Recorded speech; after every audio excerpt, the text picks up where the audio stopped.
Welcome to We the People Radio, NorCal Tea Party Patriots. Jenny Rapinian here as your host or hostess.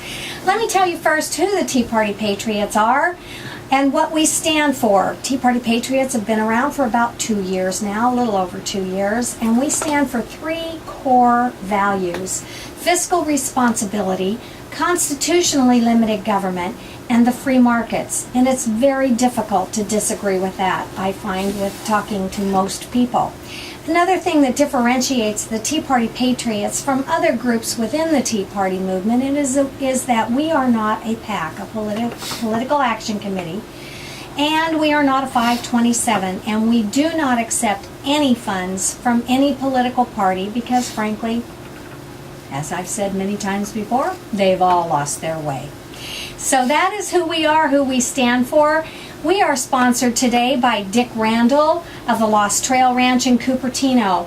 He is a friend of ours, and he devotes his time to training horses for reining for kids. He's a devout conservative, and he's also a part of the battle to bring some sanity back into Washington, D.C., as well as Sacramento, and we want to thank him for his ongoing sponsorship of this show.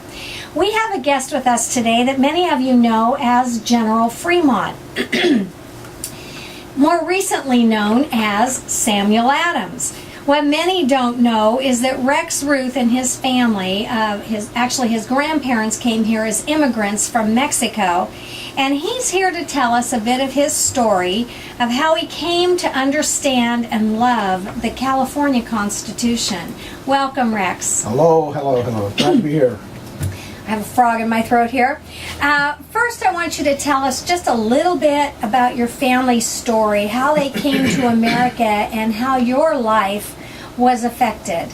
Well, what had happened in the early years of the 20th century, Mexico was in the throes of a revolution. And my grandparents were a part of that. My grandfather, which was my mother's dad, Mr. Sandoval, he was actually one of the guys who rode around with Pancho Villa, with all the bullets and the rifles and yeehaw and all that kind of stuff. So, but getting You're talking about those crisscross bullets? Yeah, the crisscross bullet with the big sombreros. Well, he was one of those guys. He was all 5 foot 3 inches of him. Which was strange because my grandmother was 6 foot. But anyway, what had happened was they were involved with that war, and he finally got tired of all the war and the poverty and the graft, all the political things that they would die for what they want, what they called liberty, only to have some guy stand up and take range and turn into another tyrant. So guess what? He packed up and he took his wife, and he didn't go south. He went north.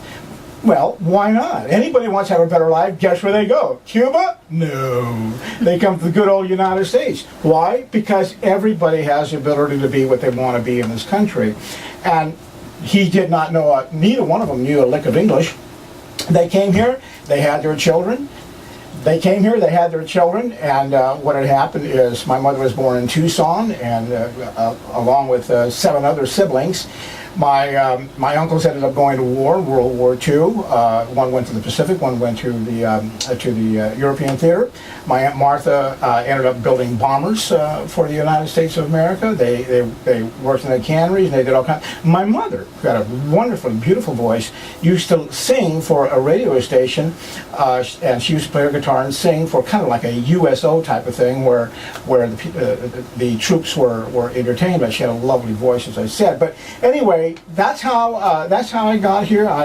They migrated from Tucson, Arizona, to California in 1945, and then I was born here in 47 in Gilroy. So that's how I got here. So anyway.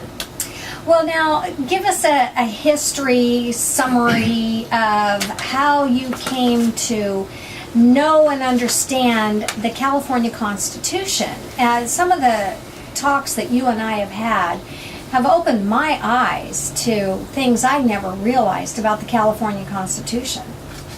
Well, what had happened was I became a docent for the State of California Gold Discovery Park in Coloma. And doing that, I was what they call a first-person interpreter.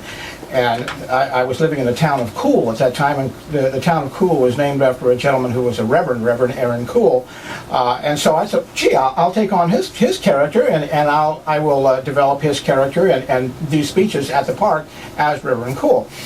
But later on, I started reading more about California history because of Reverend Cool, and through that, I got introduced to California's history and Mr. Fremont. And I thought, this is an interesting character. And what I liked about California history is the fact that California became something that it never was intended to be, as far as its first conquerors wanted it to be.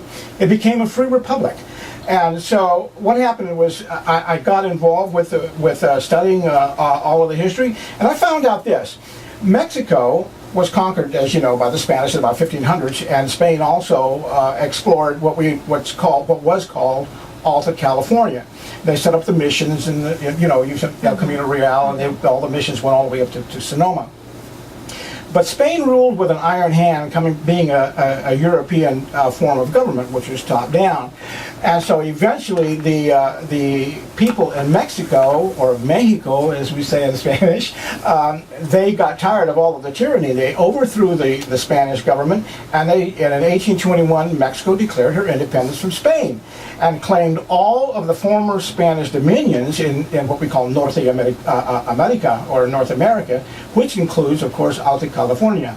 Now, but since the Mexican people were used to being ruled by the Spanish, they took upon themselves the same form of government, which was a tyrannical form of government, top-down, external force, that type of thing. And then later on, in about early 1840s, the Americans started coming over to California, and they brought with them the Republican form of government that the United States was used to, being the fact that we had a constitution.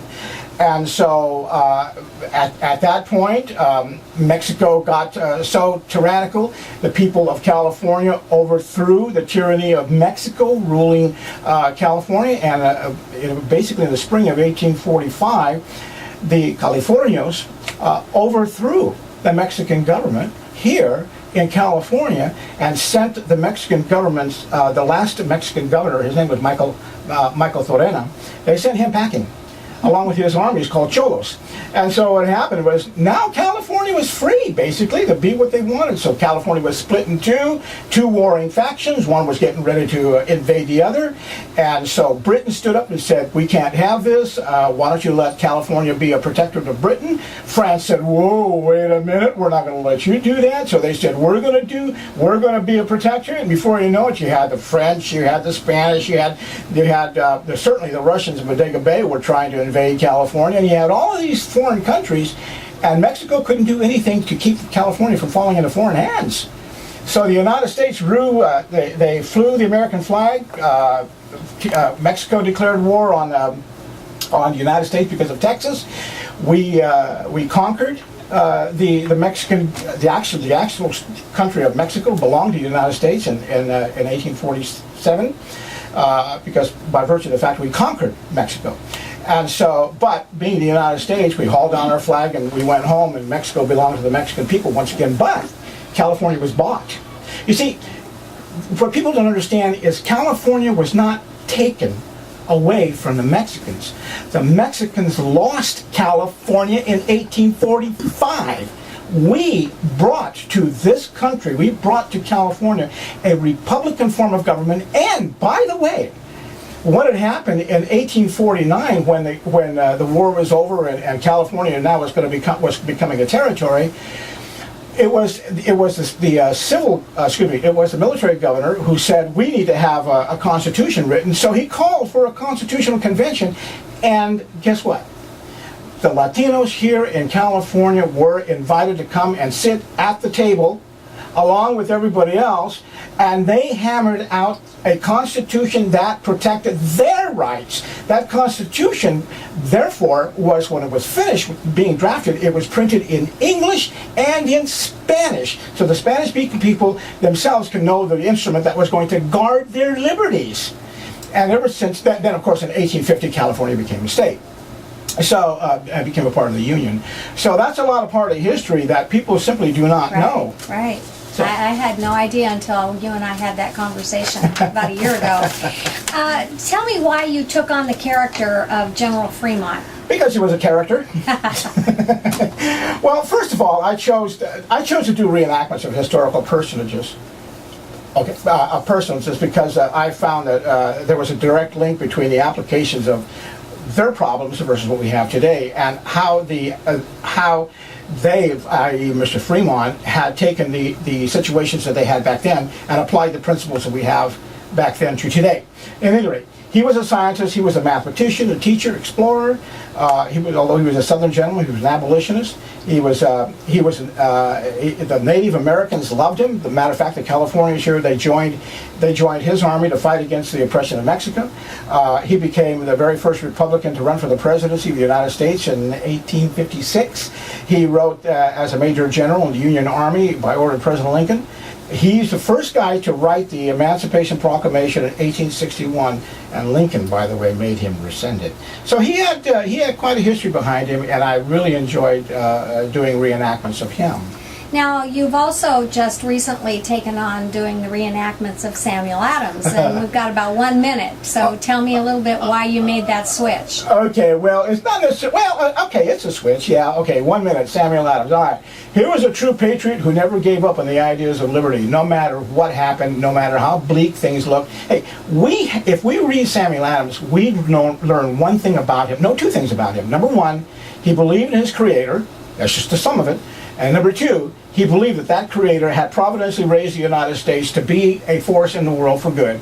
And he never, ever, ever quit. And he taught his people never quit, no matter what happens, no matter how bleak it may look for the United States of America. We're to be here, and it's our responsibility to make sure it continues. Now, is that a difficult thing to make a switch from General Fremont to Samuel Adams? No, thank you for that question. That's an excellent question, and the answer is no. Simply because the principles that apply apply to Samuel Adams and in our Revolutionary era, those same principles apply to the 1850s, 1860s, and those same principles apply to us today. So I could do, if I was tall and white, I could do President Reagan and feel quite comfortable, except I'm short and dark. Well, we're up against a